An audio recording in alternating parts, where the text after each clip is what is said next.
రాష్ట్ర ముఖ్యమంత్రి వైఎస్ జగన్మోహన్ రెడ్డి పెద్దిరెడ్డి రామచంద్రారెడ్డిలపై కౌంటర్ అటాక్ చేసిన Puthalapattu YCP MLA MS Babu దళిత ఎమ్మెల్యేలు ఉన్న ప్రాంతాల్లోనే మార్పులు చేపడుతున్నారని, నియోజకవర్గ అభివృద్ధి ఆ ఇద్దరి సామాజిక వర్గాల చేతిలోనే ఉందని అన్నారు.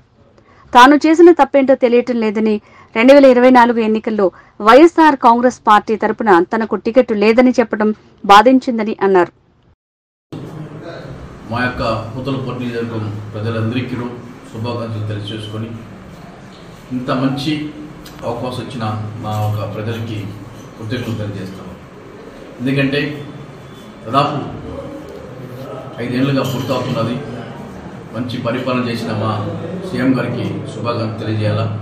అదేవిధంగా నన్ను ఇంత గుర్తించి నేను ఒక ఎమ్మెల్యే స్థాయిలో ఉన్నానంటే మా గురువుగారు పెద్దిరెడ్డి గారికి, అదేవిధంగా మా మిథున్ రెడ్డి గారికి అందరూ కూడా శుభాకాంక్షలు తెలియజేస్తాను. ఎందుకంటే ఈరోజు ఈ స్థాయిలోనే ఉన్నాను, మీతో మాట్లాడుతున్నానంటే మా గురుగారు పెద్దిరెడ్డి గారు ఆశీస్సులతో ఈరోజు నేను ఈ ముందు మాట్లాడుతున్నాను.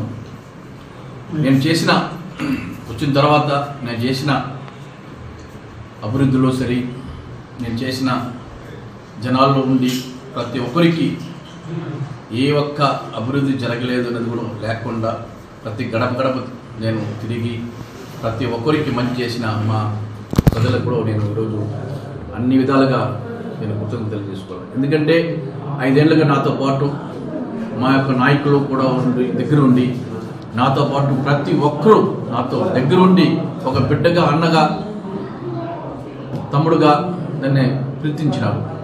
అంత మంచి నియోజకవర్గం. ఈ నియోజకవర్గానికి నేను ఎప్పుడు కూడా రుణపడి ఉంటాను. ఎందుకంటే నన్ను నమ్ముకున్న కార్యకర్తలు ఉండొచ్చు, మా లీడర్లు ఉండొచ్చు, అందరూ కూడా నేను ప్రతి ఒక్కరు కూడా నేను ఎప్పుడు కృతజ్ఞతలు తెలియజేస్తాను. నేను ఎప్పుడు రుణపడి ఉంటాను. ఎందుకంటే ఇంత మంచి అవకాశం ఇచ్చినారు. ఎమ్మెల్యే అనేది దేవుడు ఇచ్చిన వరం. ఏ రోజుకి ఎవరికెవరికి ఎమ్మెల్యే పదవి వస్తుందో తెలియదు, కానీ నాకు మాత్రం ఆ దేవుడు ఆశీస్సులతో, ఆ కాణిపాక ఆశీస్సులతో నేను ఎమ్మెల్యే అయినాను. మళ్ళీ కూడా అవకాశం వస్తే 100% నేను కూడా ఎమ్మెల్యే అవుతాను. అదే కాదు, నేను అన్ని మా ప్రజలతో కోరుకున్నది ఒకటి, నేను ఈరోజు చేసిన ఒక మంచితనం, కొన్ని తప్పులు ఉండొచ్చు, కొన్ని కరెక్ట్ ఉండొచ్చు. ఏదైనా నా సైడ్ నుంచి తప్పు ఉంటే కూడా శ్రమించాలి. ఎందుకంటే ప్రజలకి సాటిస్ఫై చేయాలంటే ఎంతవరకైనా మనం చేయవచ్చు. కొన్ని తప్పులు ఉండొచ్చు.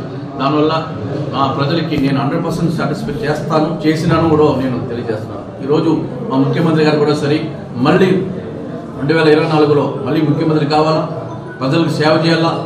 మా మంత్రి గారు పెద్దిరెడ్డి గారు మళ్ళీ మంత్రి కావాలా.